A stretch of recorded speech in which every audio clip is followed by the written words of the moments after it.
નમસ્કાર દર્શક મિત્રો, આપ જોઈ રહ્યા છો VH ન્યૂઝ। હાલમાં જ અમને એક બ્રેકિંગ ન્યૂઝ મળી રહ્યા છે। ભાવનગર સોમનાથ નેશનલ હાઈવે પર અકસ્માત સર્જાયાના સમાચાર મળી રહ્યા છે, જેમાં રાજુલા પાસે આવેલ ચારનાળા નજીક એક 4 વ્હીલ કારે મારી પલટી।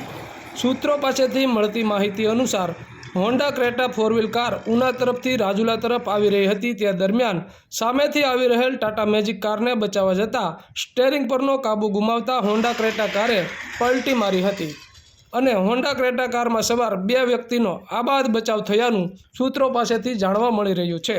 તો આવા જ અવનવા સમાચારો જોવા માટે જોતા રહો VH ન્યૂઝ રાજુલા।